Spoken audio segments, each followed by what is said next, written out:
యేసుక్రీస్తు ప్రభు శిలువలో పలికిన 7వ మాట 5వ మాట మనం చదువుకుందాం. యోహాను సువార్త 19వ అధ్యాయం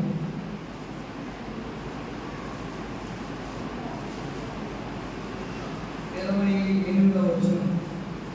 అటు తర్వాత సమస్తమును ఇప్పటికి సమాప్తమైనదని యేసు ఎరిగి లేఖనము నెరవేరినట్లు నేను దప్పికొని ఉన్నానని చిన్న ప్రార్థన చేస్తాను. ప్రేమ కలిగిన తండ్రి, కృప కలిగిన దేవ, మీకే వందనాలు, మీకే స్తోత్రాలు. ఆయన ఈ సమయంలో చదవబడిన లేఖన భాగాన్ని దీవించండి, మీరు మాతో మాట్లాడండి, పరిశుద్ధాత్మ సహాయం మాకు అనుగ్రహించమని యేసయ్య నామములో అడిగి వేడుకుంటున్నాను తండ్రి, ఆమేన్. ఇప్పటివరకు మీరు చాలా వాక్యం విన్నారు. మొదటి మాట నుంచి సుమారు 4 మాటలు చాలా విన్నారు కదా. ఫస్ట్ మాట ఏమైనా మనం ప్రభు ఎలాగైతే తన కొట్టువారిని క్షమించాడో అలాగనే మనం కూడా క్షమించాలని మనం ఉన్నాం. రెండో మాట ఏమన్నాం? ఏం వినలేదా మీరు? చెప్పండి, ఏమన్నారు? ఏమన్నా వినలేదా? తండ్రి మీరు ఏమి చేస్తున్నారు, మీరు ఎదురు కనుక ఎందుకు క్షమించండి అని విన్నారు. తర్వాత ఏంటమ్మా అర్థం కాలేదు. ఇంతసేపు వాళ్ళు ఇంతసేపు చెప్పారు, ఎవరు చెప్పట్లేదే. వాళ్ళు 20 నిమిషాలు చెప్పారు కదా. బాబురావు చెప్పాడు కదా రెండో మాట, మీరన్నారు ఏం చెప్పట్లేదు ఏంటి? సరే ఏమన్నాడు? దమ్మత ఏమన్నాడు? నీవు నాతో కూడా పరదేశంలో ఉందని చెప్పాడు. మూడో మాట ఏం చెప్పాడు? తల్లి యొక్క బాధ్యతను యెహోవాకి అప్పగించినట్లుగా ఉంది. ఈ 3 మాటలు మనుషులతో చెప్పాడు యేసుక్రీస్తు ప్రభు. ఎవరితో చెప్పాడు? మనుషులతో చెప్పాడు. 4, 5, 6, 7 వచనాలు తన కోసం తాను చెప్పాడు, తన గురించి తాను చెప్పాడు. 4వ మాట ఏమన్నా? నా ఏలి ఏలి లామా సబక్తాని అన్నాడు. అంటే ఏంటి? నా దేవా నా దేవా నన్ను ఎందుకు చేయి విడిచింది అన్నాడు. ఇప్పుడు 5వ మాట చదివాం. 5వ మాట ఏంటి? నేను దప్పిక కూర్చున్నానని చదివాను. చూడండి, దేవుడు మనుష్యుడిని చెయ్యి విడిచేస్తాను ఏదైనా ఉందంటే అది నరకం మాత్రమే. ఇది అది నరకం మాత్రమే. ప్రభు ఈ భూమి మీద అంతా ఉండగలుగుతాడు, ప్రపంచం అంతా ఆయన ఉండగలుగుతాడు. కానీ ప్రభు చోటు లేని స్థలం ఏంటంటే అది నరకం. అక్కడ పరిశుద్ధులు ఉండరు అని చెప్పి దేవుడు మనకు సెలవిస్తున్నాడు. ఇక్కడ చూడండి, యేసుక్రీస్తు ప్రభువు మనల్ని పరలోకంలో తీసుకురావడానికి ఆయన మరణమవునంతగా లేదా నరక శిక్షను అనుభవించినంతగా తను తాను దేవుడికి ఆయన అప్పగించుకున్నాడు. ఈ ప్రోత్సాహం ఎక్కడ ఉందంటే చూద్దాం. చూడండి, కీర్తనలు 69వ అధ్యాయం 21వ వచనం.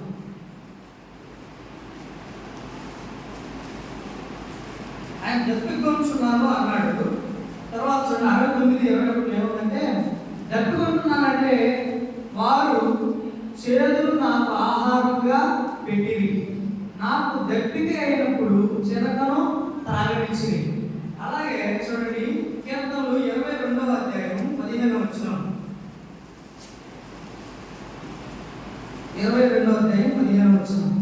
నా బలము ఎండిపోయి చిల్ల పెంకు వలె అయ్యును, నా నాలుక నా దవడను అంటుకుని ఉన్నది. నీవు నన్ను ప్రేతల భూమిలో పడవేసి ఉన్నావు, కుక్కలు నన్ను చుట్టుకొని ఉన్నావు. ఇక్కడ ఏమైపోయిందంటే నీవు నన్ను ప్రేతల భూమిలో పడవేసి ఉన్నాడు అంటాడు యేసుక్రీస్తు ప్రయాణమా. అక్కడ ఏమైందంటే నా దేవా నన్ను ఎందుకు చెయ్యి విడిచుకున్నప్పుడు దేవుడు యేసుక్రీస్తు ప్రభుని ఆయన యొక్క చెయ్యి వదిలిపెట్టేసినట్లుగా ఉంది. అంటే ఇప్పుడు మనం అన్నట్టుగా సంబంధము, వారి మధ్య ఉన్న సంబంధము దిగిపోయినట్లుగా ఉన్నది.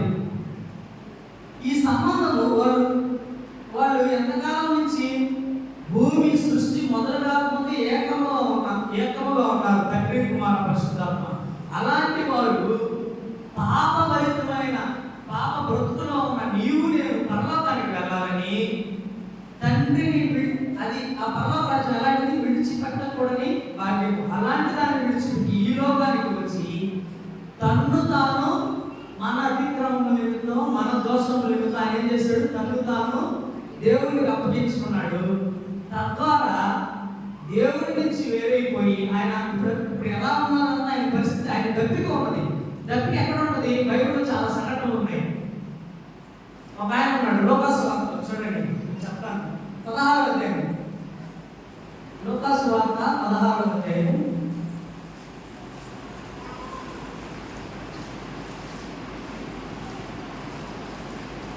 20వ వచనం. లాజరు అని దరిద్రుడు ఉన్నాడు. ఇదంతా మీకు తెలుసు కదా. 20వ వచనం రాకండి. అక్కడ ధనవంతుడు, లాజరు అనే ఇద్దరు ఉన్నారు. వాళ్ళు, ధనవంతుడేమో చనిపోయాడు, లాజరు చనిపోయాడు. వారు జీవించిన జీవిత విధానాన్ని బట్టి ధనవంతుడైతే వేదనకరమైన చోటికి వెళ్ళాడు. లాజరు ఎక్కడికి వెళ్ళాడు? అబ్రహాము కృపణ ఆనుకునే పరలోకానికి వెళ్ళాడు. అయితే ఆ ధనవంతుడు దరిద్రుడుగా ఉన్న లాజరును చూసి ఏమంటున్నాడు?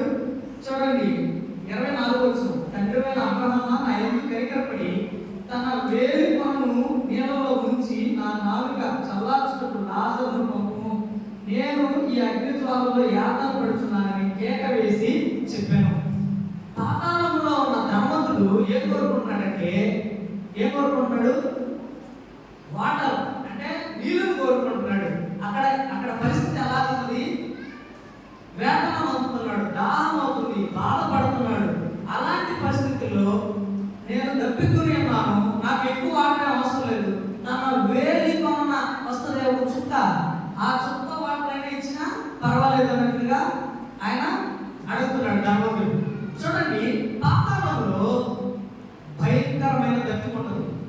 పాతాళంలో ఆ యొక్క వేదన, ఇక్కడ కీర్తనలో ఏం రాశారు? ఆయన శరీరం ఎలా ఉందంట చూడండి. కీర్తనలో 22వ అధ్యాయం ఏమని రాశారన్నా? నా బలము ఎండిపోయి చిన్న పెంకువలే అయ్యను, నా నాలుగు నా కవడను అంటుకునేందుకు నీవు నన్ను ప్రేతల భూమిలో పడవేశావు. పాతాళంలో భయంకరమైన పరిస్థితి ఉంటుంది. ఆ భయంకరమైన పాతాళంను తప్పించుకోవడానికి యేసుక్రీస్తు ప్రభువే ఆ భయంకరమైన శిక్ష భరించవలసి వచ్చింది. ఈ భూమిని, ఆకాశాన్ని, అందులో ఉన్న సమస్త జలములను సృజించిన దేవుడికి త్రాగడానికి రూపందైన నీరు లేని పరిస్థితుల్లోనికి ఆయన వెళ్ళాడు. అలాంటి భయంకరమైన ఆ యొక్క బాధని, ఆ శిలువ శిక్షను ఆయన నీ కోసం నా కోసం చనిపోయాడు. నీ కోసం నా కోసం ఆయన భరించాడు. ఎందుకంటే నీవు నేను ఆ నరకానికి వెళ్ళకూడదని. ఎందుకు? నీవు నేను ఆ నరకానికి వెళ్ళకూడదు. ఆ యేసుక్రీస్తు ప్రభు పడుతున్న దప్పికను, ఆ భయంకరమైన బాధను నీవు నేను పడకూడదని, నీకు నాకు ఆయన జీవజలాన్ని ప్రసాదించాలని ఈ భూమిని సృజించిన ఆ నీళ్లను సృజించిన దేవుడే దప్పికైపోయాడు. ఏమైపోయాడు? ఆయనే దప్పికైపోయాడు. ఎందుకు?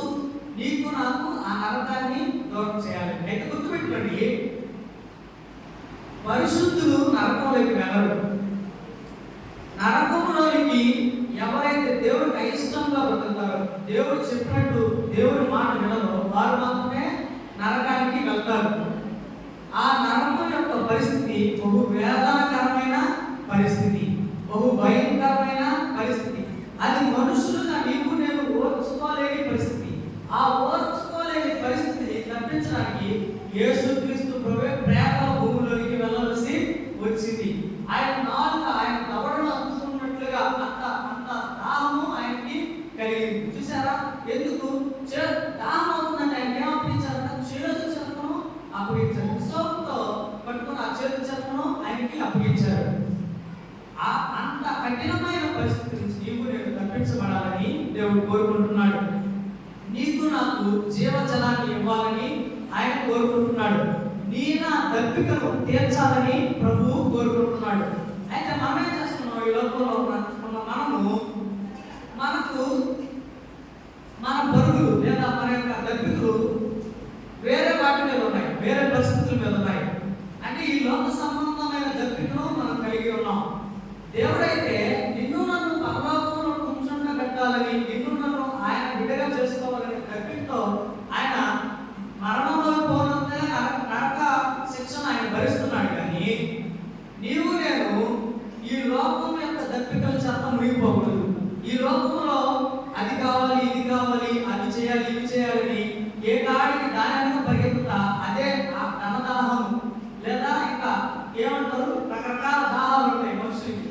ఆ దాహాల్లో పడక దేవుడి జీవజలము తాగే వారిగా మనం ఉండాలని ప్రభు కోరుకుంటున్నాడు. ఆ యొక్క నరక సంబంధమైన దప్పికను, ఆ ధనవంతుడు పొందిన దప్పికని నీవు నేను పొందకూడదని ఆయన ఇష్టపడుతున్నాడు. కాబట్టి ఇక్కడ సమయశ్రీ ఒక చూడండి, యోహాను సువార్త 4వ అధ్యాయం, యోహాను సువార్త 4వ అధ్యాయం.